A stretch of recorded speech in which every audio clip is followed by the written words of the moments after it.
So a new motocross game just dropped gameplay. Well, about a month ago. And this is Motocross The Game. And today we're going to find out if it's actually competition or if it's just another overhyped trailer that'll disappear in 6 months. I played hundreds of hours of MX Bikes, so I'm watching this with real expectations. I'm going to be playing side-by-side footage where I think I found the track they did. I don't know if they said it was a name or not. I think it was their version of Swedish Midsummer Carnage 2 on MXB mods. But we're going to react to the actual footage first. And then I'm going to show you guys the side-by-side footage of MX Bikes with just a higher quality like reshade. First reaction to it, looks smoother than MX Bikes, I'll give you that. The rider just is a little bit robotic though. So I know they said they're going to take more of their time before they release. I know they changed the like the roadmap, so they already know. But yeah, honestly, the graphics though is a big thing, and it looks pretty good. So this part's probably going to be the hugest thing, is the rider physics. In MX Bikes, the body reacts before the bike does. You're shifting weight, leaning in, correcting midair. Here it's kind of the opposite. The rider is just hanging on while the bike moves underneath them. It's not bad. It's just early, kind of like if MX Bikes and Reflex had a baby and it's still learning how to walk. I'm just hoping they fix the traction, man. MX Bikes, I can't. I'll be sliding out in corners on the 450 and I'm using 120 tires, and it's like, it's crazy, man. So that's gonna be my biggest thing, is just hope the traction's better. The track environment in Motocross The Game, it looks promising. We're riding in what I think, again, it's Midsummer Carnage, Swedish Midsummer Carnage 2. And that said, again, if they can nail the deformation and like the rut depth, it would honestly be a big win in my book.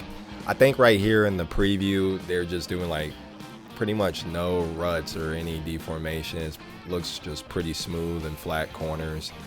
But honestly, you know, in MX Bikes, you know, that deformation and like the way some creators make like their tracks, that together with how MX Bikes does stuff and it being a street bike game, you know, you're kind of sometimes either sliding over bumps, kind of like you're riding on ice. You're not really being able to set in them, and actually, like, your bike doesn't really absorb it. It rather just hops. And that's why I really wish or hope Motocross The Game kind of does better on, is just the deformation. But as you can tell right now, just without any, it's pretty smooth. On the business side, Motocross The Game is going to use, I think, 2 currencies. You got MX Points, which is MXP, you earn by playing, and then MX Coins, which is hard currency, you buy with real money, kind of like you're doing like Fortnite and stuff like that. They're also building with this an eSports in mind, you know, competitive seasons, cross-platform support, full multiplayer, and then also racing subscription to access ranked modes. So on paper, lots of features, lots of ambition, but, and this is a big but, you got to ask, do those systems, are they going to add value to the game, or are they just going to create barriers? Because, you know, MX Bikes, you know, mxbmods.com, they pretty much everybody can create anything, and then also it's free and it's always updated with the newest stuff.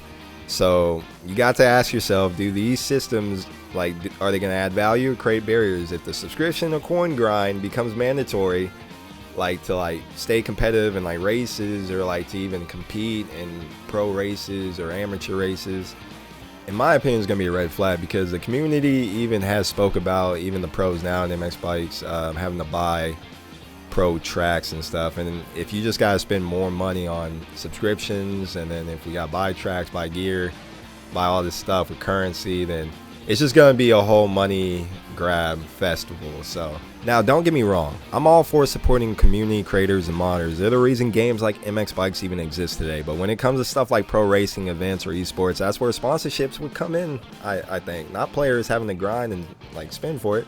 Like, if you want to keep your community happy and competitive, let the money side of things come from brands, not the riders. This is just my opinion, but again, that's how real motocross works, and honestly, it just keeps the whole experience way more authentic. Like, we're not trying to be privateers, man, okay? That's what they're doing to privateers in real motocross is sad, man. We don't want to do that in game virtually. But that's all I got. What do you guys think? Does Motocross the Game have what it takes to dethrone MX bikes? Drop a comment down below, hit subscribe, and I'll see you in the next video. And if this game ends up being amazing, you heard it here first. It's your boy Tommy, aka Boxule, and I'm out. Peace.